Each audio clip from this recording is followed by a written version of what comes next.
morning, ladies and gentlemen. Welcome back to the All-American Savage Show podcast. I'm your host, John Burke. My beautiful heterosexual bearded life partner, El Josho. Hey, we're back on our main YouTube channel. I guess the ban or the suspension has been lifted. Well, thank goodness for that. Hey-o. Hey-o. Hey-o. For all the YouTube family over there on the John Burke / John Ross YouTube page, we are streaming on the All-American Savage Show YouTube page. You can find us there. I just want to let our YouTube family know about that. We received another suspension because we were talking about Lord and Emperor Schmouchy, which apparently you're not allowed to do on YouTube because they classify that as medical misinformation, even though the CDC has come out and admitted they fucked up. Yeah. But hey,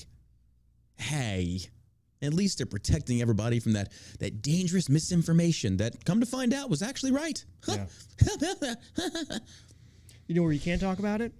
Rumble. We're on Rumble. We are streaming on Rumble. We are on Rumble. This is true. Letting everybody know on our Twitch group of people, because we're streaming to all platforms. We have Facebook, we have Twitch, we have YouTube, and we have Rumble. Wanting everybody to know we started a new Twitch channel for the show. For the same reason why I started a backup YouTube channel for the show is because when we talk about some of this information, if we catch a suspension, it's not going to impact my main channel. That way the main channel will still have access to everybody. They'll know where we're at. They'll know what's going on. It's just a way that if they're going to hit us, they're going to hit the backup account. So if you are on Twitch and you are watching, starting tomorrow, this is the channel. It's just twitch.tv/allamericansavageshow.com or just twitch.tv/allamericansavageshow.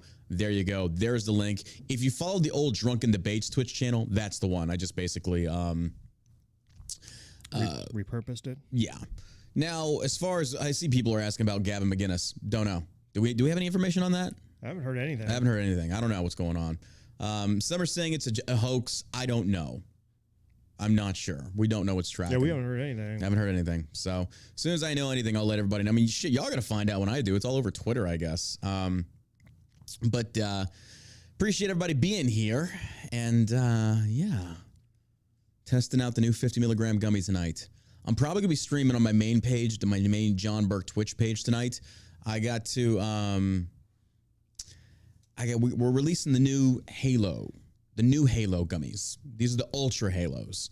These are 50 milligrams. Have you tested it yet? I've taken half. Let me tell you. Why'd you take half? It hits you so hard. Oh my God, yes. I'm looking forward to tonight. The name for it is really appropriate. I'm looking forward to it tonight. The Ultras. Yeah. Because you could take half and then see how you feel before taking the next half. Yeah. I just have a certain level of comfortability that I prefer. It's gonna be right. Is this the dude that makes idealistic paintings? Yes. Why do I still don't get this. People it's weird because people will stop me. It's like, hey, are you that John Ross dude? It's like, you can't tell. It's like, well, no, the wig. And it's like, wait, you can't tell the wig is like on TikTok. When I started posting the John Ross videos on TikTok, the most common comment I get when I post a video of me or I post a story about the podcaster myself, it's like, wait, that's not your real hair. It's like, does it look like my real fucking hair? Are you kidding me? A little bit. Really? I never got that. Like, maybe it's because it's just me. Yeah. But I look at it, it's like, that doesn't look anything like me. I mean, that doesn't look like real hair. It's a wig. It's a wig. Maybe if you grew your hair out, it would look like that. Man, Get your little perm. It's bad. It's wavy as hell. But anyway, we really appreciate all that love and support over there. So if you haven't followed our stuff, does your CBD help with body muscle tension? Yes, it does. We don't talk about that enough. Is the CBD oil? The CBD oil, yeah, because having tennis elbow. Yeah. Achy joints and stuff. We'll say that's why you got it. Yeah. Wink, wink. But nudge, it really helps. Once you start taking it consistently. Okay. All right. Oh my God. Well, reel those dick beaters in. Getting those dick beaters moving, man. Getting them moving. Well, if you haven't been watching the news, ladies and gentlemen, it's looking like Iraq is about to go the way of Afghanistan. I saw it last night. I saw it on the Instagram page, Real News, No Bullshit. And I thought to myself, and they have like over 500,000 followers, which good for them, not knocking that. I think it's just a damn shame that we have to rely on independent journalism now because mainstream journalism is dead. There's no such thing as unbiased facts, if you will. And I'm not talking shit about them. I'm saying I appreciate the fact that they're willing to stand up and do this. It's pretty awesome. And, well, hell, let's get into it. Let's just get right into the news. Right now, Baghdad, Iraq violence leaves at least 30 dead. Cleric tells protesters to withdraw. Influential cleric Muqtada al-Sadr. Now, that name brings back memories. How many people that listen to this show remember Sadr City? I have a very large veteran following. A lot of us were over in Iraq. How many of you remember Sadr City? Muqtada al-Sadr was basically a terrorist cell leader. This guy, he was a bad motherfucker. He still is. And I don't mean bad in a good way. Sadr City basically was all Sadr supporters. And it was dangerous. It was insanely dangerous. And when they were holding the elections and stuff like that, Muqtada al-Sadr, there was a lot of deaths brought on by this guy. At least 30 were confirmed dead in Iraq Tuesday as fighting continues in Baghdad following the resignation of top Shiite leader Monday. Gunfire has continued to ring out in the nation's capital as leaders grapple with Iraq's greatest political crisis since the U.S. invasion in 2003. Protests once again erupted in Iraq's Green Zone. The Green Zone is located in Baghdad, for those that don't know. It was once called the IA Zone, the International Zone, and or IZ, excuse me. And that's basically where all coalition forces HQs were set up at in Baghdad. We actually guarded the Green Zone when it was first established. We got hit with that V-bed. It was like a 1,000-pound V-bed, the biggest one that we'd seen in Baghdad. I don't know if we've seen another one since that big, probably, but it was basically, again, think of a very westernized area where we went in and we occupied Saddam's old palaces. There were, it's where they were making money. These people were living large on the horse. So that's where the Green Zone is located at. So when they say Green Zone, that's what they're referring to. Protests once again erupted in Iraq's Green Zone, the center of Iraqi government offices and foreign embassies, after Muqtada al-Sadr said he had had enough of politics and stepped down from his cleric role. His resignation has sparked violent protests from his supporters who stormed the presidential palace Monday, just 1 month after they rushed the parliamentary building and held protests outside the Supreme Judicial Council demanding the dissolution of parliament and early elections. Nationwide curfews were enacted this week and al-Sadr on Tuesday called on his loyalists to leave the Green Zone as more than 400 people have been injured as his supporters trade heavy fire with Iraqi security forces. Iran announced border closures in an effort to prevent the chaos from creeping across its shared border with Iraq and Kuwait, called on its citizens to leave Iraq immediately. The violent protest stems from 10 months of political unrest after al-Sadr's party won the largest share of parliamentary seats in October of 2020 election, but failed to secure the government majority. The result has pushed Baghdad's politics into a scene of fractional paralysis and infighting between Shiite political leaders. Okay, I'm going to say some really hard-hitting truths here, but it's the truth. This is what they do. This is, if it's not Sunni versus Shia versus Kurds, then they're fighting each other. That's what these people do. I don't give a fuck what you have to say about this. 4.5 years or 3.5 years I spent with these motherfuckers. This is what they do. They will fight nonstop. They will even fight each other over the smallest disagreement, and they will resort to violence to do it. They are a violent culture. This is not shocking. This is just not shocking. When you read this, it's like, finally, Iraq's about to fall. It's going to happen eventually. It is a massive power grab between the Sunnis and Shias. Saddam was the same way. Saddam ruled with an iron fist. And I hate to say this, and people are not going to agree with me because civilians are not going to like to hear this, but it's the truth. Saddam ruled them how you have to rule them. They only understand violence and fear. They cannot handle democracy. They cannot. That's just how their culture is. You can hate me for saying that all you want. I really don't care. That's how they've been since the dawn of time. That's how they're always going to be. The only thing they understand is violence. That's it. Who do you think takes control? Whoever's most violent. Like over and it's Afghanistan, not going to. It's not going to be Iraq. a one-time control. It's going to be back and forth between forces. One will grow, one will fall back, grow, and it just back and forth nonstop. It'll be that way since to the end of time. Do you think there'll be like another Saddam Hussein that'll step in? Eventually, possibly, yes. That's what they're going to have to do. But, I mean, Muqtada al-Sadr was the same. Well, I shouldn't say same as Saddam, but basically led the same way. He was a violent terrorist leader. That's what they do. You know, it goes way more in depth than this. There's way more analytical things you can break down. But at the crux of this is what they do. There is not going to be. It's kind of like how they will never accept any kind of election outcome unless it favors them, and they're willing to go into violent. They're willing to resort to violent means to ensure that their party or their group of people remain in power. That's what they do, because they know if the opposing faction comes into power, they're fucked. They know that. That's why there's just a constant back and forth. And again, this isn't surprising. I'm surprised that the only thing I'm really surprised about, it didn't happen sooner. That's the one thing I'm really shocked about. I figured it would have. Now, if you ever served in Solder City, you'll know. Why do you think this is happening now as opposed to, I don't know, Solder stepping down? There's a picture of him right there with his supporters holding it. Solder was their leader.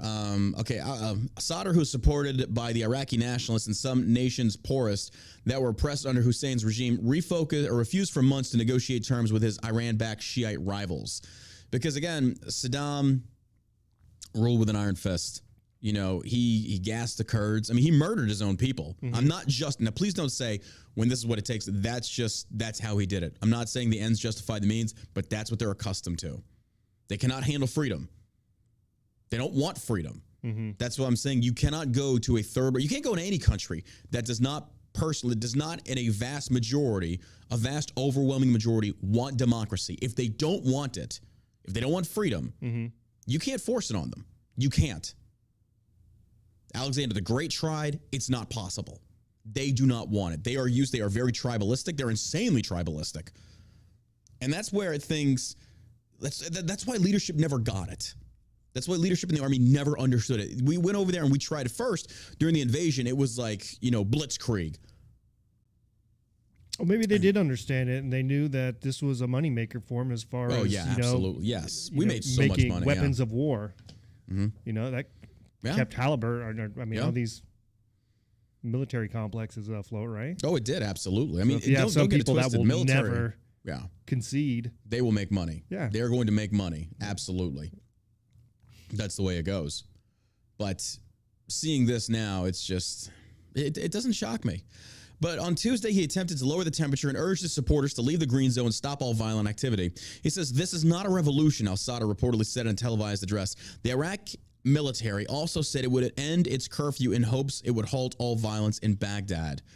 There have been so many different factions that popped up. Even when I was over there, we had the Republican Guard that was Saddam's army. They fell. They were done. Then you had all these different factions spring up, gangs, if you will, all vying for power. But Sadr had a massive following. I mean, Jake Shalmati, my God, there were so many of them over there. And I think it was it Jam? We called them Jam. They wore black pajamas and green armbands. And there was a time where we had a ceasefire with them. We'd see them driving by our streets in their trucks, armed to the teeth, and just like, motherfuckers, like, we got a ceasefire. But when there wasn't a ceasefire, it was game on. And then Jake Shalmati, it was just, dude, these people were insanely violent. When you went to Solder City, you're fucking with the devil. It's dangerous. Yeah, it's still crazy. Here's the thing. I'll put it in perspective. You think Chicago's bad? Send Chicago thugs, gangbangers to Solder City and watch them shit themselves. Those motherfuckers don't know anything about it. They think they're bad. Go over there where they'll fucking assassinate your entire fucking family. They'll slit your throat. They will behead you. They don't give a fuck. It's crazy that the U.S. military was over there for over 20 years. And what do we accomplish? Yeah, exactly. It's eventually going to fall. It will fall, I guarantee. Maybe not today, maybe not tomorrow, maybe not a year from now. Eventually, leadership will fall. The Iraqi government will fall. I mean, my God, I think the reason his protesters are so pissed off, Jake Shalmati, or Solder City, or Solder, is that they're afraid of who's going to step up. They're afraid that they're going to become a minority. They're going to be mistreated. They're going to have violence shown towards them. So their main head dude that's led the charge is stepping down. They're kind of like, fuck, we're fucked. When realistically, and this is how it usually works, somebody else is going to step up and take his place. That's the way it works.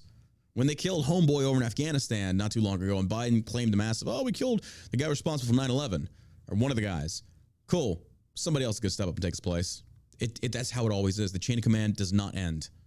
Yeah. You cannot cut the head off the snake. It just regrows. Seems like a real circular war. This is. I mean, it's even in the Bible. Yeah. It's even in the Bible. Children of Ishmael. It says their hand will be against every man's hand will be against them. Since then, it's been that way. Whether you believe the Bible or not, it's completely up to you. But the Middle East has been a violent culture. And the fact that Russia couldn't do shit. We couldn't do shit. Yeah. You think the world would learn. And I know people don't like hearing that because it comes off as a challenge. Like, whoa, we're America. It doesn't fucking matter who you are. Yeah. You could have America and Russia team up. Again, they have this saying. The Taliban have a saying. You have the watches, but we have the time. Mm-hmm. They will wait you out. They don't give a fuck. They will let generations go by and they will pass down that ideology to future generations. So when the time comes and there's a weakness, they'll go after it and exploit it. That's how they are. When you are that loyal to a religion, you cannot beat that. You cannot beat that. The only way you beat that is mass genocide. I'm not condoning that. Please don't take it that way. The only way to do that is you eliminate it altogether. That's not possible. So you're not going to beat these motherfuckers. Seems like they tried, right? Oh, God. Many people have tried. Like no one succeeded. Not permanently, no. How many people in Iraq do you think, how many Iraqis do you think were killed? Oh, God, I don't know. I have no idea. Millions? Different news outlets were reporting millions because they hated Bush. I really don't know. I honestly don't. I'm sure there's a stat somewhere that talks about it, but I really don't know. Of course, Sauter's telling people not to protest, to go home, yada, yada, yada. This is what they do. This is what they do. If you're wanting to see the footage of it, go to Real News No Bullshit on Instagram. I've shared it to my Instagram stories on John Burke Official, as well as John Savage Burke on my Instagrams. You can see what's going on. I think the most recent one was posted like 15 hours ago, and there was, in typical Iraqi fashion, bullets being shot up into the sky. It's kind of like, what the fuck are these guys doing? Now, they did surround the green zone area, and you can see some of the buildings receiving fire. They were firing on the Parliament building itself. They were surrounding it and firing into it. I'm not sure what the hell the intent behind that is, outside of just protesting. But, again, these people just don't give a fuck. They don't care. So we'll watch, and we'll see what happens with this. But, again, it's just one faction vying for power where another one does the same thing. And it just goes back and forth, and it's never ending. So... sad to see, but any veteran out there that served time in Iraq or Afghanistan can tell you, we knew this was coming. Yeah. Anybody, what they're waiting, shit, whatever you want to say, knew that as soon as U.S. forces withdrew. I'm honestly surprised the Iraqi government has lasted as long as it has. I'll be honest with you, I'm really shocked. Do you think that had to do with who was in office? No. You don't think so? No, not some. They're not afraid of people. They're not afraid of any kind of leader like Putin. No, they're not afraid. The terrorist groups aren't. Now, Trump did go over there and do some scorched earth. I'll give him that. Mm-hmm. But at the same token, they're not afraid. They don't give a fuck. But I think they're also not stupid. Like, this is the one thing, like, you can't take away from these types of people, whether it be Taliban, okay, it doesn't matter. They're not stupid. Mm-hmm. They understand economics. They understand international strategy, if you will. They understand propaganda campaigns. They get all of this. They understand. They know we're not going back. They know America's not going back.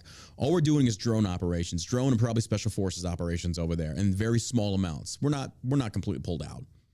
We should be, but we're not. They're not stupid. They know this. Taliban know this. Taliban know they can get away with whatever the fuck they want. Well, apparently look because they took back over in Afghanistan. Exactly. And then they're oppressing women. They're murdering people. They don't give a shit. And they know we can't do anything to stop it because the only way to stop it is you reinvade. That it's not going to happen. The American public would never allow that. The international stage wouldn't allow for that. It's like, no, too much. Mm-hmm. And right now, we certainly can't handle it. But, yeah, that's where we're at there. Unless there was some sort of attack on the homeland. I don't even think that would do it. I think... You don't think so? No, because I think now it would be handled the way it should have been. Man. I think these guys are just like... No. I think they're going to be using tactical strikes. That's what we should have done from the get-go. No, I think that's probably what we should have done. Mm-hmm. But I think these war hawks are all about... American public would never stand for it. Get into the war, and they would run their ad campaigns and everything else to get everybody behind it and try to do that. We are so far beyond that, dude. You think the propaganda is dead. That propaganda doesn't work anymore. Yeah, I think Bush played that horse. I think the American public would probably say, we're not for it, and then government would step up and say, well, this is what we have to do. I just don't think that's going to happen. That's just what they do. That's what the government does. I don't think the people would even survive. I think there would be massive unrest, and it would be completely justified. Yeah, I guess we'll see. I mean, you put it this way. Right now, for those that don't know, military retention numbers are so fucking low. They're scraping the bottom of the barrel. Now they're giving recruits that fail out of high school and shit like that a second chance. If you didn't graduate or whatever the case, or you score low or whatever, they've lowered the bracket so low now that they're letting the poorly educated, and I hate to say this, but it's true, stupid people, they're letting stupid people take another crack at the military. Now your caliber of soldier is about to drop. Your trainability is about to drop. There's standards for a reason. Mm-hmm. You don't have the right to serve in the military. It's an honor. It's a privilege. I hate saying that because it's going to piss some people. I don't hate saying it for that reason, but it's the truth. You don't have a right to serve in the military. But I'm pretty sure that in the future, the liberals are going to try and make a push for that to where anybody can serve because they just want to. There used to be standards for a reason. Those standards existed to keep your fellow soldiers, sailors, airmen, and Marines safe. You had to have someone physically fit, mentally capable, intelligent enough. And look, here's the thing. They're not asking for like insanely intelligent people. They're not. But a standard level, like a high school education is it. And even that, they're having difficulty finding because the military has become so woke. Seeing everything they're doing right now, people are pissed up. They're Isn't fed that up. how most people go into the military, like after high school? A lot of them, yeah. I mean, I did. Well, I dropped out of high school to join. But the point still stands is that like their numbers are so low, they can't. I don't think we can handle it. I really don't think we can handle another war to that magnitude. Because if we did reoccupy Afghanistan, bro, you think the surge in Iraq was bad. You got to remember, Taliban are now armed to the fucking teeth. This isn't going to be just a walk in the park anymore. Like, whatever you try and push back into, Taliban are waiting. Yeah, I just don't. Our government obviously doesn't care about the fuck no. Our veterans or the military men and women who serve. Mm-mm. It's clear. No. I mean, otherwise they wouldn't have been in a war, a 20-year war. They would have pulled them out a lot sooner. Or they wouldn't have gone into the first place. They had the potential to end this thing a long time ago, and they didn't. Every president made promises. Barack Obama made promises. It never happened. You know, it took forever. It was nothing but a leveraging piece that every politician used to campaign for. Mm-hmm. Obama said he'd end the wars. He didn't. Trump said he was going to end the wars. It took him long enough, and towards the end, he finally started making it happen. I mean, realistically, man, and I get that it takes time. When you start, and this is where people they didn't understand it. When Trump started negotiating with the Taliban, which you have to do. Right. People don't like this idea of we don't negotiate with terrorists. When it's an enemy like that, in a situation to where they're like holding hostages, no, of course not. Mm-hmm. But when it's a grand level war, then yes, you eventually have to negotiate with the heads of your enemy. And he started negotiating with the Taliban, orchestrated the ceasefire, stuff like that, which was good. Yeah. Trump ushered in the ability to draw it down, which I think he was going to run for re-election on, quite honestly. I believe he did, if I'm not mistaken. Trump did it the smart way as far as political leveraging goes. But he could have ended that war a lot sooner. Every single one, absolutely. The things he did late in his first term, he could have done at the beginning of his first term. He didn't. Nobody. I mean, Barack Obama had 8 fucking years. Didn't do a damn thing. Nothing. Because that war, it was literally a shit sandwich that Bush started. And every president knew. And they're not stupid. Even the president knew in the briefings, whoever pulls out of that motherfucker, you're dealing with a shit sandwich. It's going to be a shit sandwich. Because even though Biden botched the withdrawal, we can't blame Biden for the Taliban takeover. That was going to happen regardless of which president was in office. It didn't matter. But it does reflect poorly on Biden. That's just the way it is. It's kind of like Biden was left holding the shit sandwich, even though he contributed a large portion of it with that horrible withdrawal. Mm-hmm. Which, again, okay. People are not going to like this. I don't pin that withdrawal fully on Biden. Biden's not the one making tactical decisions. He's approving them, but he's trusting in what his generals have to say. And let me put it in better perspective for civilians out there that just don't get it. It'd be the same as you being in charge of an automotive club. And your maintenance teams are telling you, you need to do this, this, and this. But you don't know anything about maintenance. So you're taking their word for it. Biden doesn't know dick all about military operations. He's not a soldier. He takes his advice from his staff. His staff are nothing but yes men. And that's the problem there. So realistically, this botched withdrawal, the people that were in charge of it should have been resigned. Should have resigned. Should have been, honestly, they should have had a lot of shit thrown their way. Yeah. Probably didn't happen. At least not that I'm aware of. So even though Biden's going to take the fall for it, or he's going to be pinned for it and blamed for it, man, and I fucking hate Biden. I do not like that piece of shit. But it wasn't Biden. He's responsible. Don't get me wrong. He shares some of the blame, but I don't feel he shares the majority of the blame. That's your generals. That's your commanders on the ground that fucked that up. Now, granted, Biden could have a role in that to where if he said, I want them out in like 72 hours, then Biden set the parameters to where, okay, this is impossible. You've given us mission impossible. We can't accomplish this. If that is the case, then Biden fucked up.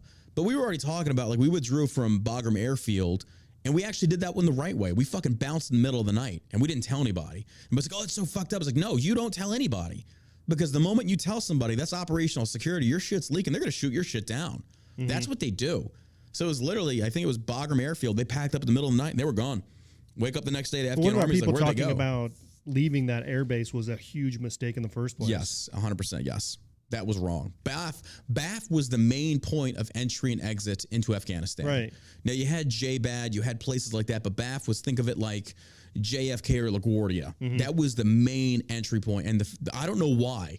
I don't know who made that call. I don't think it was Biden, because Biden doesn't know. I don't think Biden makes any decisions. Yeah, I agree. He's just the... He's a tool. He's a puppet. He's the meat puppet. Yeah, this is the shadow president that we have. They just stick their hands up his rear end and then make him talk and then spit out their policy. Like, he has no idea what's going on. Yeah, I agree. I mean, you could look at the guy and his eyes are glazed over and he can barely stand up. Yeah.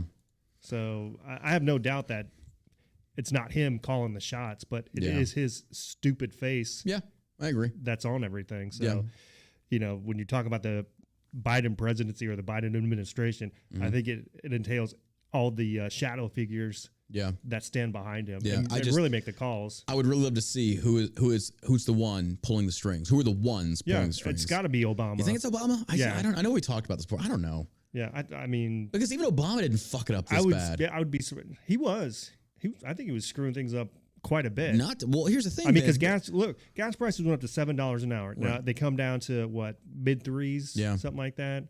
And now that seems normal again. Mm-hmm. It's not. It's not. No. Because when it hit 289, I was like, "What the hell?" Yeah, we were going up. Yeah, but the same thing to go off of what you just said, though. If Obama is just as bad as Biden, then why wasn't Biden or Obama's economy as bad as Biden's? His economy had 8 years. His economy was terrible. Not as bad as Biden's. You know, we're coming off of the Chinese virus pandemic. Mm-hmm. So I think that attributes to absolutely, to a lot of the economic problems. But we were in a V-shaped recovery under Trump. So when Biden got back in, and then prices was that you? Yeah, that was that was fitting. I don't know, but it's just. Wait, did you push that button? Yeah, I hit it. I thought somebody like maybe did a thing in Twitch or something. I don't know. That's crazy. Cool. Anyway. But yeah, I just think that he has a lot to do, or his administration has a lot to do with the how terrible the economy is and how shitty the world is right now. The decisions that they make and people knowing that he's a feckless president. He was. You know, he's got zero. We got to admit, Obama was elected because he was black. We wanted a black president so bad. We wanted to virtue signal as a country so bad about, hey, we got our first black president. This guy, he was not a good president. No, the military fucking hated him. No, he was horrible in the military. Jimmy Carter was terrible. He was awful. And then Biden is obviously the worst. Bush, at least, as much as I don't like Bush was at least good to the military, but at the same token, Bush also whored the military out. I mean, there was that. Yeah. But I don't know. But we'll watch what's happening with Iraq. You know, again, it's faction versus faction. This is not surprising. Well, some news I bet you didn't hear about, and the only reason I heard about this is because of TikTok. I follow this Jewish lady on there who talks a lot about Jewish news, Palestinian, the war between Palestine, Israel, things like that. And I didn't know this, but thanks to pro-Israel pressure, Ben & Jerry's reverses decision to boycott Judea Samaria. Y'all remember that? When Ben & Jerry's said they're no longer going to sell to Israel? Apparently they reversed that, but they reversed that. This is from July 6th. I didn't know that. Now, again, this is from Israel365news.com. It's true. This is an opinion piece, but it is true. Because I went and looked this up. It's hard to find. Why did they bury this? Why aren't news organizations covering this? You figure this would be a secured victory for the right or conservatism, saying, hey, look, you fucking woke retards, you bent the knee, and now it blew up in your face. The BDS movement was dealt a massive blow last week when Ben & Jerry's Israel distributor compelled the Vermont-based ice cream maker to reverse its decision to boycott sales in Judea and Samaria. Unilever, the parent company of Ben & Jerry's, announced that they have agreed to sell the manufacturing distribution rights to its Israeli brand, as well as in the Judea Samaria region, to Avi Zinger, its Israeli licensee. The decision came following a nearly year-long battle between virtually all elements of the pro-Israel community against Ben & Jerry's. Pro-Israel advocates protested the corporation's July 2021 announcement of its refusal to renew its license with Zinger because it could not support its product being distributed in what they claim is occupied Palestinian territory. The protests, which largely took place online, included viral videos mocking the ice cream maker's decision. Among them was one produced by Shiloh Israel Children's Fund, featuring a boy stepping on a pile of Ben & Jerry's ice cream to see what other brands of ice cream awaited him in the freezer. The video boasts over 83,000 views on Facebook and was just one of many efforts to put forth the pro-Israel community to quash the ice cream maker's anti-Semitic initiative. Dumb fucking move to make on their part. Why the hell would you get involved in that fiasco over there? Like, dude, I don't get that. Why the hell that'd be like shell shock. If we were international, it's like, hey, we're going to pick one or the other. It's like, you're an idiot. Stay out of it. Yeah. There is that. That's one of those things. You go sticking your nose over there, you're going to get shit on. It doesn't matter which side you support, you're going to get shit on. Stay out of it. Let them kill each other off. Don't fuck with it. Now, I have my support, but as far as like actually really supporting them, I don't do shit. It's like, it's not my war, not my fight. Don't fucking care. Yeah. I have nothing to do with that. If they want to murder each other, let them murder each other. I don't care. Not my problem. But for Ben & Jerry's to take that stance, it's like, hey, good luck. It blew up in your face. You had to basically back down. But I love seeing that. Excuse me. Not because of, that it's Ben & Jerry's. It's because I love seeing woke corporations get shit-faced. Like, I love seeing it blow up in their face because they think they're virtue signaling so hard. Right. And then you wind up having to turn around and like, yeah, you got fucked, didn't you? You dumb fucks. That's what you get. Fat bastards. Fat bastards. So, well, here's some interesting news. FBI official accused of shutting down the Hunter Biden probe resigns. That's a big deal. Dude, I was about to say, if there was ever proof or evidence of the fact that they tried to suppress this, even when Zuckerberg came out, like you said before the show, do you think, what was the question you asked me before the show started?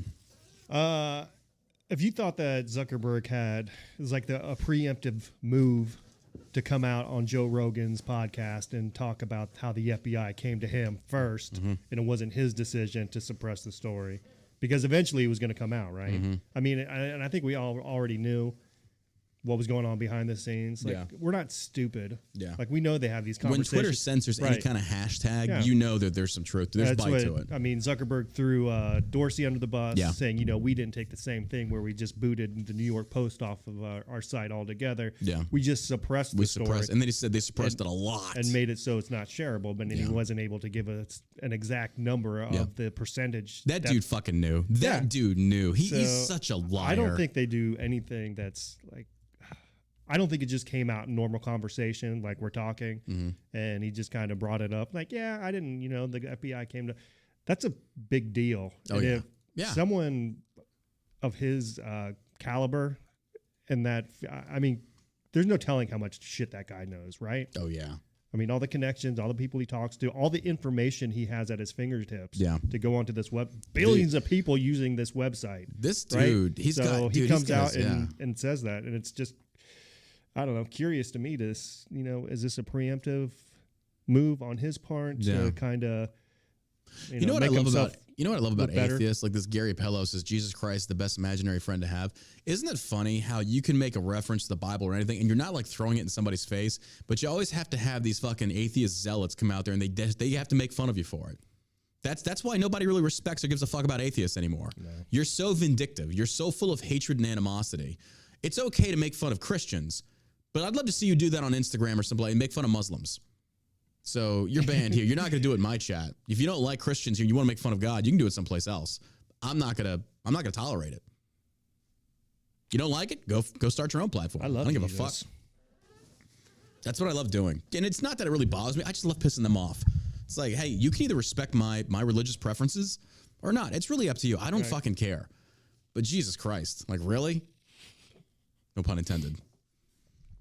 Like, you really want to take that approach? Feel free. It's going to blow up in your face. I really don't care.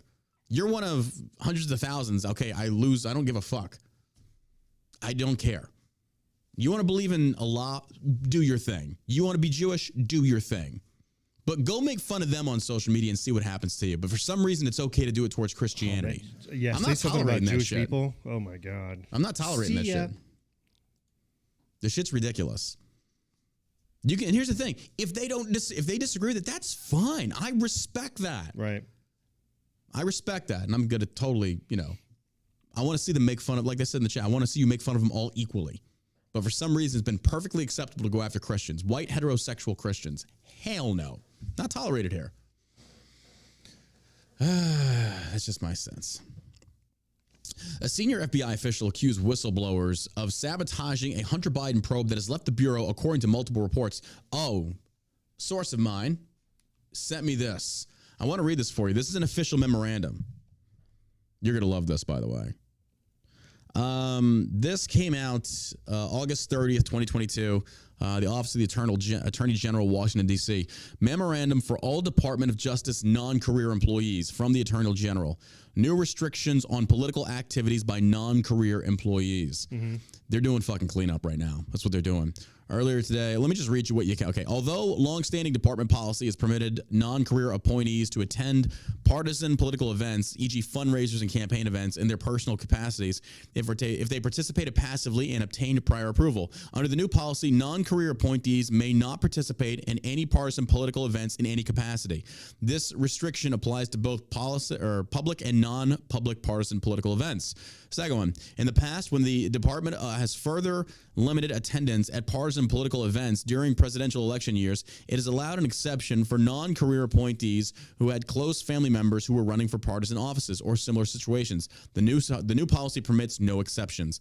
They're cracking down. It's too late. Yeah. It's too late. The DOJ is done. Nobody trusted anybody. The system is done. Yeah. Once you freaking, that's the thing. They've destroyed any credibility that they might have even had a little. Yeah. They didn't have much, so now they got nothing. They got nothing. DOJ's fun. They're trying to do damage control. It's too late, dude. Yeah. The fact that you pulled this shit, I mean, it was bad enough for January 6th. People were questioning the feds at that one. Mm-hmm. It's like, yeah, it was wrong. But when I see police and shit like that, and then it was, when Cruz pulls up the director of the FBI and they're just ducking and weaving all these fucking questions saying, hey, we have this picture of this one guy who turns out to be a fed. Right. And then we actually see him whispering in somebody's ear like, hey, let's go in. He was saying it out loud. And people saw it. They actually had the video evidence and they're in denial. It's like, well, then why would we ever trust the feds? You guys, I mean, here's the thing. It probably was CIA. I have no doubt that was probably CIA because that's what the CIA does. Yeah. They're notorious for that. And it's your own countrymen. Yeah, exactly. Imagine the CIA, because people's like, why would Trump do that with his own CIA? What about Peter Strzok and Lisa Page? That was his FBI. Oh, my God. You had traitors in your midst. I can't stand that guy. I mean, I would love to spit in that guy's face. I'd love to do more of that, but I can't talk about it. Yeah. He'd probably enjoy it. He'd be like, oh, yeah, do it again. I'm just, yeah, spit it harder, daddy. It's ridiculous. But to sit there and, think that people are going to have any faith in the system anymore. No. Hell no. Absolutely not. Hell no. There is no equal justice under the law. I mean, no, not at all. If you're rich, you get away with whatever. If you're a politician, you get away with whatever. It's so flawed. But then that's only going to help socialism get root deeper in America. That's why. Timothy DeBalt, a former assistant special agent in charge of the FBI's Washington field office, resigned from his post and was being escorted out of his building on Friday, the Washington Times first reported. DeBalt, who has been with the FBI for more than 2 decades, has been on leave for a month, and it remains unclear if he was forced to resign or if he left on his own accord, the report noted. DeBalt was at retirement age, and being escorted out is standard protocol for those who leave, according to CBS. DeBalt's exit from the Bureau happened after he came under fire over multiple whistleblower allegations levied against him this year.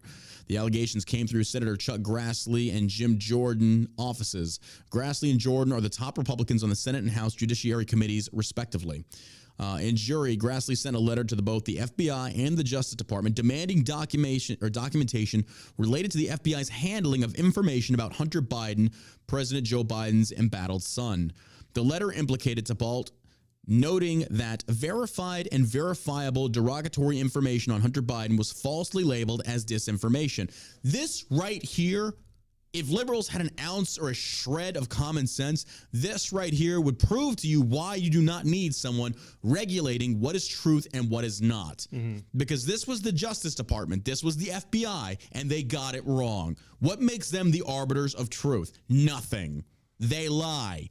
I just love the fact that we have We have Democrats now loving the government and putting full trust and faith in the government. Yet not even 2 years ago, they did not because of Trump. You get Biden in office and suddenly it's all wiped clean. The blood has been scraped off the chopping block. Hey, we got a new president. We can trust the government now. You're fucking retarded. Relaxed. Just relax and close your eyes while Biden raises your taxes and you pay more while your electric bill is through the roof and gas is going to make you broke and probably put you to the point where even men are going to have to start OnlyFans just to pay your mortgage. Welcome to Biden's America. You start my OnlyFans account. It's ridiculous. It's ridiculous. It really is. But again, no, not shocking. This guy's going to resign and disappear off into the sunset, and nothing's going to happen. Nothing ever happens. That's why it's fucking ridiculous. So the only thing that's going to possibly make this happen is if Republicans take back the House and Senate come midterms, and we'll see. We'll see. That's it. You know, at least we're seeing some new faces running for office. Yeah. I mean, I would say that's a positive note. Yeah. Even if there was like Democrats who were sensible. Yeah. You know, I don't think there's anything wrong with challenging each party for ideas. Absolutely. But they have to be rooted in truth, you know, and not just like how the Democrats have been running for the past, I don't know. Jesus. 25 years. Yeah. No kidding, right? It's like there's just no moral compass that they run by. We said that the other day on the show, is that Tony Cowden had said this, and this guy had a point. He said Democrat politicians are great at making good at their promises. They're good at it. Even though I disagree with them, they're good. Because look at Biden now. He's pushing for it. But again, I don't think this is going to pass. The student loan forgiveness, it's got to go through Congress. Biden does not have that ability. Yeah. But the thing is, Democrats have control. I don't know. I just don't know. Yeah, that's what Nancy Pelosi said last year, was that the president can delay payment but can't wipe out debt. Yeah. So, and that's from mouth of that. That's when you abolish the Fed. Well, New York lawmakers urge Visa MasterCard to flag gun sales. Carry cash, baby. Carry that cash. What about do you say Discover Card? MasterCard. Dozens of New York lawmakers are urging Visa and MasterCard to create a new firearm-specific category code, which would, in effect, flag gun purchases in the state and around the country. Hell no. See, how do they even have the authority to go in and tell a business how to operate? Exactly. That's corporatism. Right? That is corporatism. Because that's social. I mean, it's like telling him what to do. So it's socialism light. It's the verge. Yeah, that's socialism light. Yeah. I don't think I would even call it light. I would just cronyism. The full social. I mean, shit. Might as well just call it communism. Seriously, you can only make this much and see. Trying to dress it up. Yeah. It's great value brand communism. I know. I can't. You're gonna love this communism. I would love that shell shock got so big, the government started trying to tell us what to do, and you can just turn around and say, suck my fucking dick. I know, man. Kiss my fucking ass, you cocksuckers. We're not doing a goddamn thing you say. I've got there it is. There it is. Yeah, just suck that. Stick that in your fucking pipe and smoke it, you bitch. The Gothamist reports that the lawmakers sent a letter to the credit card companies in which they urge Visa and MasterCard to move guns out from under a broad category like sporting goods, placing them under one that refers specifically to guns or gun stores. I refer to you back to the cuck of the North, Justin Trudeau, when he froze the bank accounts of the protesters. This is so much government oversight. Ladies and gentlemen, I don't think people realize how close we are. I mean, we're already there. We're living 1984. We are there. This is insane to me. Yeah. But the thing I love about American ingenuity is when they come up with something, we'll counter it with something else. Just pay for it in cash. Yeah, you know, I don't think the government or anybody should have access to anybody else's bank account, especially the IRS. Yeah. Like, if you have the IRS money, they can go into your account and they could sweep it. They can levy that shit, yeah. They can levy it. They could take it from you. You said they did that to you a few times, didn't they? Like yeah, when they fucked up your shit. I was working with my dad. One of his clients had used my social security number instead of the company's tax ID number. So it showed me making like an insane amount of money. It took like 6 or 7 years to finally get it off my record. But as I was talking to the IRS agents, telling them, explaining the situation, trying to get it, and it takes forever to deal with these people.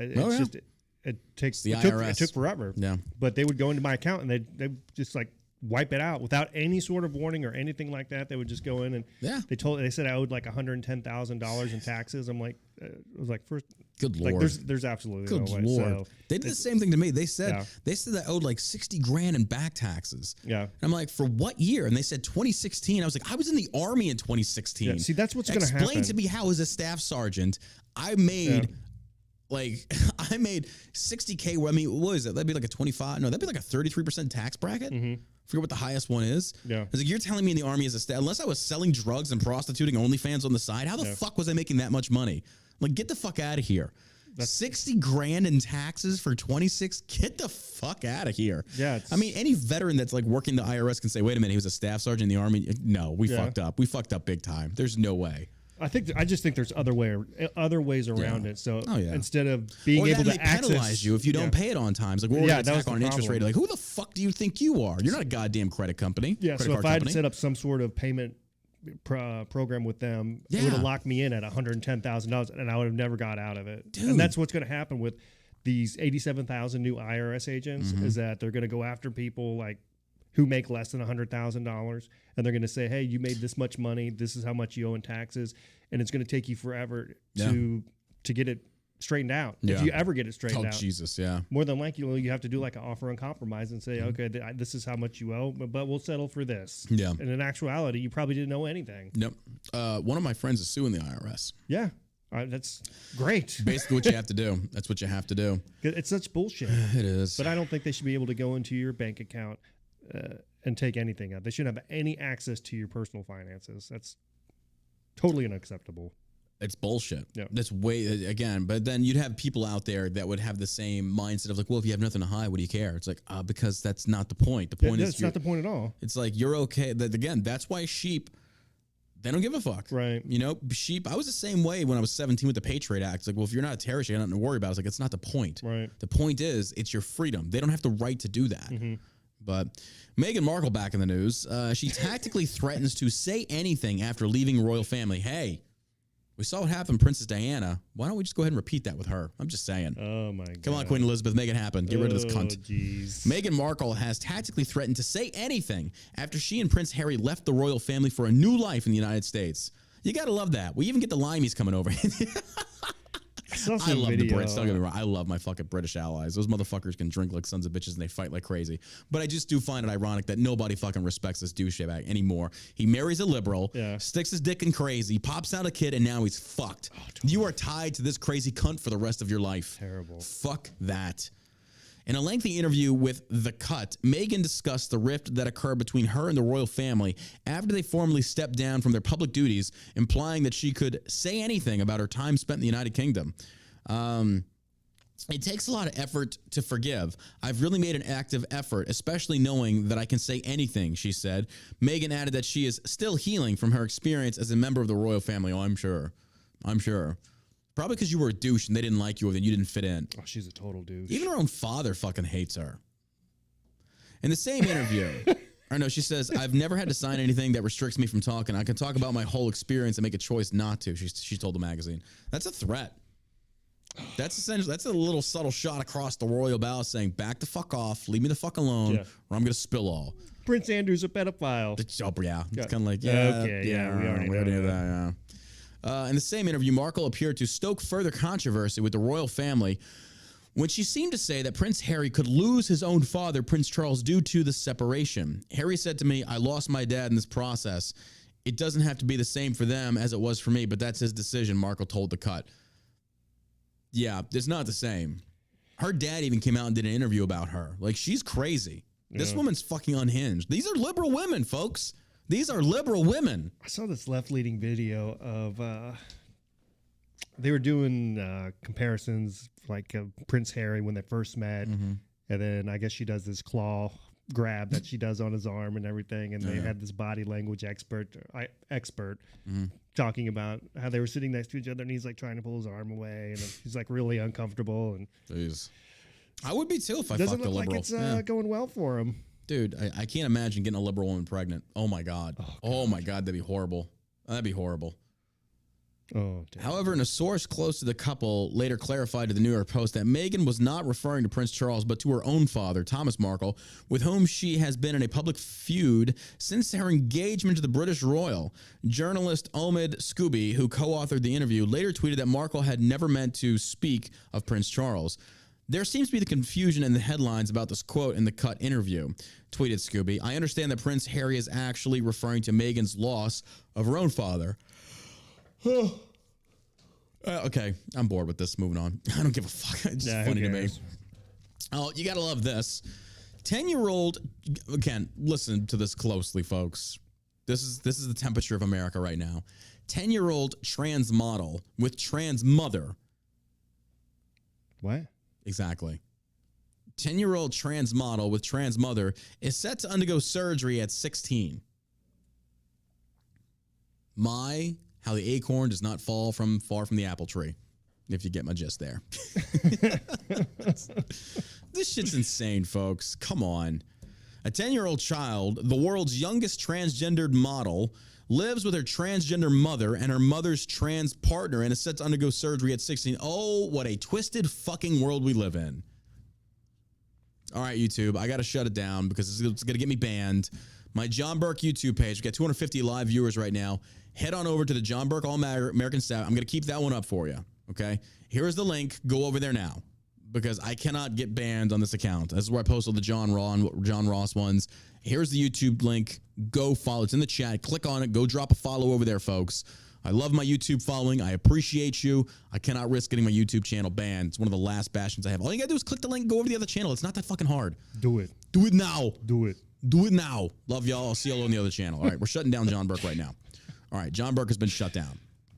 We are still streaming on the All-American Savage Show on YouTube, so keep that in mind. All right. Noella McMayer has recently garnered attention for modeling at the New York Fashion Week. The boy reportedly told his parents that he was a girl at age 2. Oh, my fuck. Oh, my God. I can't read these stories anymore. I get way too angry. I know. I cannot stand these fucking pieces of shit. These delinquent parents, these perverts, these groomers. I cannot stand these people. I really can't. These people should be locked up. They should, in psychologically in mental institutions. He then began socially transitioning and presenting himself as a girl at just 4 years old. What the fuck? I'm at a loss, folks. I'm at a loss. And that Roanoke town in Texas, if you go watch the footage of this, you see some of the parents standing outside. Utterly, they're not parents. No. I see dogs. I see bitches that take care of their puppies better than these freaks do of their own children. These are human beings. These are quote unquote mothers acting.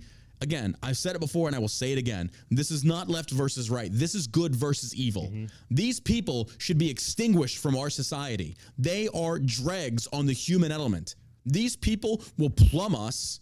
They will basically sink us. This is the depravity that destroyed Rome. This is the depravity that overtook Sodom and Gomorrah. This shit right here should never be allowed to stand. These people should not be welcomed in America. They should not. If we want to see America flourish and continue to grow as a society, this needs to be abolished. These people need to be arrested. This should never be normalized. This is not inclusivity. This is not tolerance. This is grooming children. 4 years old. Ladies and gentlemen, 2 years old, barely old enough to talk, if even that. You're telling me that that child, who does not even have a fully developed brain, not even close to one, thinks they're a girl? That boy does? Where do they get that from? All that is an interpretation from the parents, and the parents are projecting their lifestyles onto the child. Mm-hmm. This is child abuse. These people should have CPS brought in there and their children taken away. I feel so bad for those children. They don't have a chance at a normal lifestyle. These fruitcakes are fucking it up for them. Yep. It's disgusting. It is disgusting. Horrific. Mm-hmm. Fucking horrific. Yeah, it's amazing how wild animals are more protective over their children than actual humans. 100%. It's disgusting. It's fucking disgusting. Noelle's mom used feminine pronouns in reference to her son and remarked she would refuse to wear boys' clothes and have tantrums because she was so young. Sounds like someone needs super nanny. You know, of course they have tantrums. They don't want to wear clothes, any clothes at all. She knew what she wanted, but didn't have the words to say it. Yet she can identify as a girl. Oh, my God. These people are just disgusting. Noah reportedly told medical professionals at Lurie Children's Hospital in Chicago that he was a girl. It has been revealed by Redux that this child apparently lives with his biological mother and her partner, who are both transgender. Talk about just twisted and fucked up. It's in the water over there. No shit. Noelle's biological mom, Dee McMayer, is a social justice activist. Oh, color me shocked. Color me shocked. How many times have we said this, folks? It's these people basically using their children as woke banners, woke tokens, woke talismans in the flesh to virtue signal how woke they are. This is disgusting. Where's CPS? Where are they? Yeah, that's what I thought. Mm-hmm. Well, it's You hard gotta to protect call your it children. Yeah. It's hard to call in CPS when you have a trans. Who's the guy? The secretary of that health. freak. Yeah.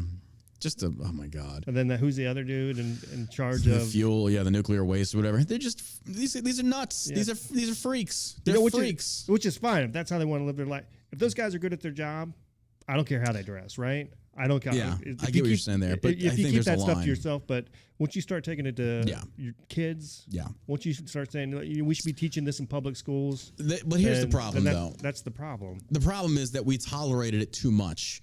Now, again, do what you want in the bedroom. I don't give a fuck. Dress how you want. Act. I don't give a shit. But the problem is when you start trying to normalize it and celebrate it, and this is what we get. I think you're right. This is where we went. Again, they are undoing the fibers of our society. They're undoing it. Because that tolerance can only go so far before then eventually, look at what they're doing now. They're trying to push the map, the minor attracted persons. Minor attracted persons, it's another name for pedophiles because they don't want to call them pedophiles because it's too offensive. Yeah. That's what they are. They're fucking pedophiles. So the fact they're trying to normalize this is what the left stands for now, folks. Yeah. This is what the left is. The right will never embrace this. And God bless them for not doing that. But this is what the left is about at this point. And you don't see them really going after him. You know, the left, I'd say moderates are trying to keep this hush-hush. But when Biden comes out there and supports transgender hormone blockers for children, you can't deny anymore. This is now what your party's about. Yep. I mean, if Republicans are smart, use this as your running platform. It should be showcase what Biden is doing. Yeah. Like they are targeting your children, folks. They are targeting your children. Mm-hmm. You really want these nut jobs passing policies that affect you and your family when they can't even acknowledge what a woman is, a biological woman? Well, I'm not a biologist. Well, you're not an economist, but you certainly know how to take my fucking money from taxes, don't you? Fuck out of here. We live in this insane world. America's falling. It's fucking sad to see that. But that's where we're at. It's disgusting to say. Terrible. A biography of the Point Foundation, a pro-trans organization, states that Dee McMayer is a deaf, gay, transgender person with a background in the LGBTQIA+ advocacy. The biography refers to McMayer with the pronoun they and says that she has spent the last 10 years working as an educator and advocate for transgender children and their families. Dee McMayer told Chicago Parent that she was planning on having her child undergo sex change operations at age 16 after he receives puberty blockers and cross-sex hormones. Dee McMayer and Noah dude, I can't finish this. I'm sorry. I can't. I got to stop talking. I can't say what I hope happens to these freaks. I cannot say it. I'm just disgusted. I'm so fucking, this is not the America that we fought for. This has gone way off the rails of sanity into the realm of just immorality, disgust, filth, and just all-out flat insanity. Mm-hmm. And these are liberals. These are liberals. This is why nobody really takes liberals seriously. When they say bleeding heart liberals, when they say these nut jobs, this is what they're referring to. The only thing is they've come out in like the whole trans thing. But before that, they always existed. And you see how crazy these people are. It's just nuts. Well, you got to love this. Changing the topic because I can't even talk about this anymore because it comes down to me wishing violence on people. Mm-hmm. That's how bad I fucking hate these people. The parents that, not trans people in general. If you're trans, I don't fucking care. Do what you want to do. I'm not going to celebrate it. No, it's not normal. No, I'm not going to praise you for it. But when you involve children, I wish bad things on you. California Democrats passed law to let states set fast food workers' wages. Have y'all not learned anything? Have these idiots not learned anything? Let me read that for you again. California Democrats passed law to let the state set fast food workers' wages.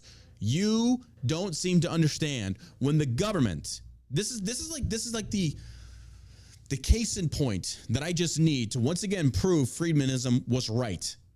When the state gets involved in regulating, for example, wages, minimum wage, what do you think they're going to do? They're going to raise it because their economy is shit. Mm-hmm. They're going to raise wages to match the economy because in their mind, they feel that working a minimum wage job should allow you to essentially take care of an entire family. That is not true. Mm-hmm. So what they're going to do to combat this, to please everybody in their state, is they're going to raise that minimum wage for the fast food workers to an astronomical point. And you know what these people are going to do? They're going to go automated. Mm-hmm. And you're going to lose jobs. And good riddance. That's what McDonald's did. That's what McDonald's did. You, ladies and gentlemen, you go to Walmart now, the self-checkout aisles. You've got about 5 of those with one person monitoring. Yep. Wow, that saves you a shitload of money. You invest in technology, and you save money in the long run. All California Democrats are doing is going to cause more unemployment. They just don't understand They don't get it. Maybe they do understand. They just don't care. They just feel like it's a good talking point to get votes. Exactly. They're talking to people like, "Hey, we're going to get you to raise. We're going to raise the minimum wage. Raise the minimum wage for fast food workers over $15." Yep. And then 15 people get fired from a job because they have. I was talking to a friend. You know they have robots now that will bring you your food. What? In these fast food restaurants. Yeah, I forget where it's at. Chad, help me out here. I don't think it was McDonald's. I don't know where it was. But literally, they sent me a picture of the robot coming out there with a tray, and they just take their food off, and the robot goes back. This is in America. This was in Dallas. I got to figure out where this was. I forget which restaurant. Is it TGI Fridays? I don't know. No, it's in Japan. It's been in Japan, but I'm talking about it's here in America as well now. It's here. And it only got exacerbated because COVID, because everybody didn't want to have human contact, so they put more investments into robots and stuff like that. But it's nuts to me. Chili's? Yeah. Good news about that is that we have to tip the fucking robot. Yeah. Yeah, right. I'm tipping you for shit. Looks like it's at Chili's. Yeah. Is it Chili's? Yeah. Oh. Go figure. Democrats in both houses of the California state legislature have passed the bill that would allow the state to set wages for 500,000 fast food workers in the state, sending the legislation to Governor Gavin Newsom for a signature. You know he's going to sign it and kiss those jobs goodbye. Yeah. It'd be like the government coming in and tell Shell Shock, hey, you got to pay your employees. By the way, none of our employees make minimum wage. We pay them way above that. But if we wanted to, we certainly could. Mm-hmm. And if the state said, hey, you now have to pay your employees no matter what, $20 an hour. Okay, I'm gonna fire them, and I'm gonna invest in technology, and I'll make it so I don't need them anymore. I will either outsource it, or I'll make it automated. It's just that easy. Can we do the same thing for politicians? Yeah. Wouldn't that be great? Everything's statistically based. Yeah. It's like, what's the best statistical outcome of this? And all sources point to no. Boom, they vote no. Probably what's going to happen in the future. So, yeah, probably. AI takes over. Good Lord knows we need it. We're not going to have any trans robots, Skynet. That's for sure. That's when Skynet takes over. Good Lord. What? Maybe Skynet was onto something. looking at it now, I'm like, oh my God. I really wish we could fast forward 10 years so we can get over this woke bullshit. America needs to get through this already. We're getting fed up. Yeah. We're getting tired of it. Everything's just so stupid now. Doesn't it seem like it's at the boiling point where, I mean, it's now like the trans issue might be the tipping point for all this stuff to where these, once you start going after people's kids, I don't know. I feel like that's pretty much. We saw what happened in Virginia. The straw that breaks the camel's back. Mm-hmm. Yeah. We'll see. But Elon Musk files another notice to cancel Twitter takeover, citing whistleblowers' data privacy concerns. Twitter response to Elon Musk calls whistleblower statements riddled with inconsistencies and inaccuracies and lack important context. Oh, I'm sure they do. Whatever. Nobody believes these fuckers anymore. Or nobody believes these fuckers anymore anyway. Breitbart Business Digest says only 38% of Biden voters say we're in a recession versus 82% of Trump supporters. I want to know who the remnant percentages are that say we're not. Like, what world are you living in? I know. Where are you at? I'm very curious to know. You don't think we're in a recession? You know, who said it? And they were right. If you want to see if we're in a recession or not, look at small businesses. Mm-hmm. Josh and I can show you our top line versus our bottom line. We are making less, way less. People can't afford it anymore. Yeah. Their priorities are different, and I don't blame them. I get it. When gas shoots up over $4 a gallon, when electrical costs go up, when all your prices go up, you got to prioritize your spending. And as much as I hate to say it, people don't need to get high that bad. They don't need CBD and anxiety and sleep help. I mean, I wish they did. Yeah. But when it comes in, here's the thing, ladies and gentlemen. You know, a packet of our things like this, the rack out gum is $45. That's a tank of gas. Mm-hmm. I get it. I don't get mad when people unsubscribe. I get it. You know, that's why we have these packs. Yeah, for those that don't know, we do, like I said, this is the reason we did this. Like even our CBD oil, we have the 750 milliliter or milligram now, to where we had the 1500. We still have the 1500, but if you can't afford that, we get the 750. So it's cheaper, half the price, half the amount, just so you can have something better than nothing.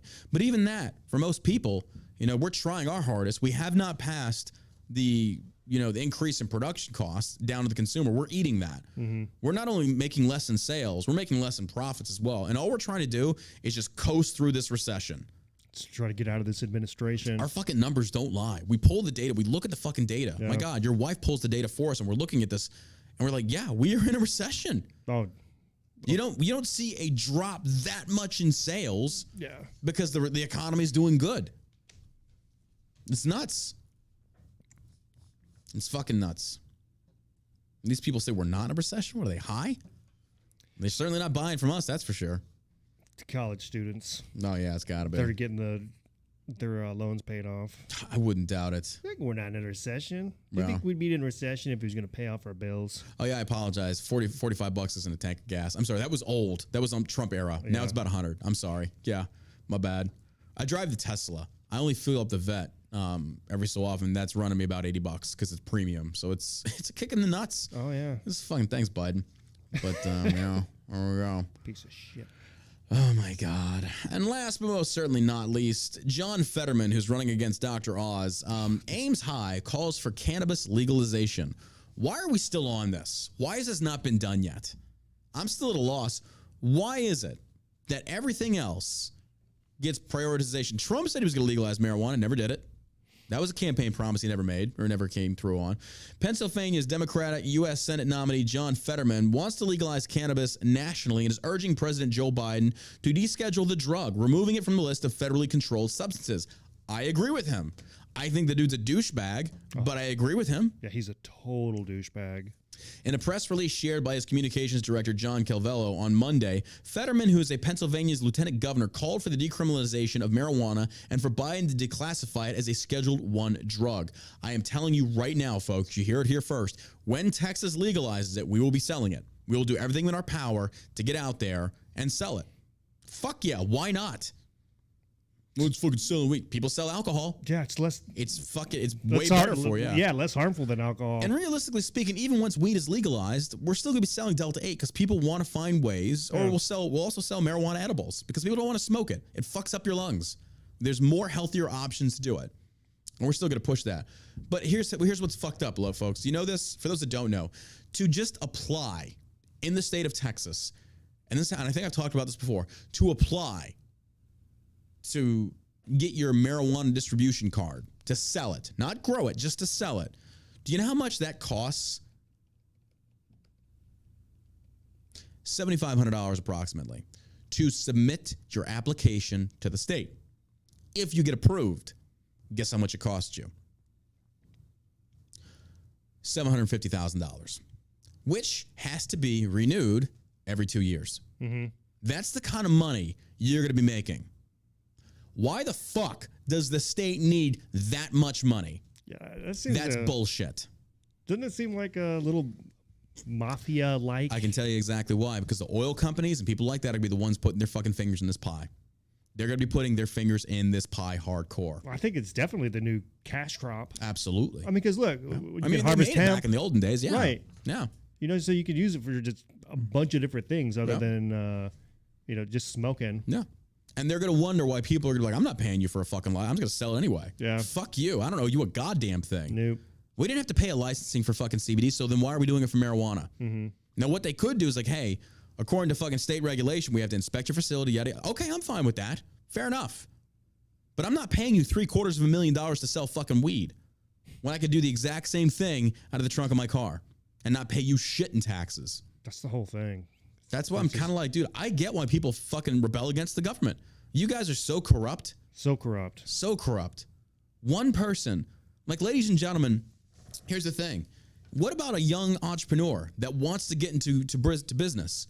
And hey, weed is a top seller. And they say, well, I want to start my own weed company.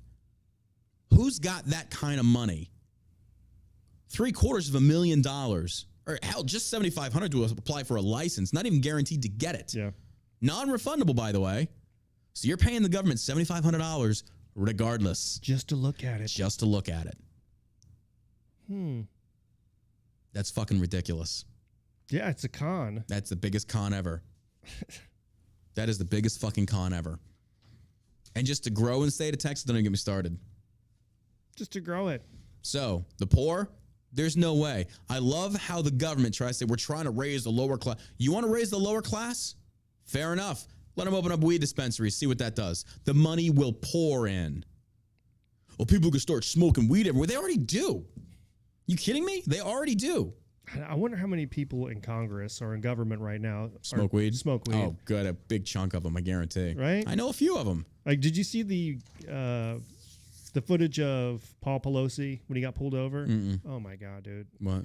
He was so wasted. Oh, yeah. Like, he had to have been on something other than just Alcohol? Yeah. Wow. Some sort of sedative. Color me shocked. That's crazy to me. So is the government going to forgive these loans that I take out? No. Probably not. Nope. That's where we're at, folks. That is where we're at. Well, all right. That ends today's episode. All right, Twitch, don't go anywhere. Don't forget, starting tomorrow, we're streaming on the new Twitch channel, the All American Savage. It's just All American Savage Show. Twitch.tv/All American Savage Show. This is the link. I'm posting it in the chat.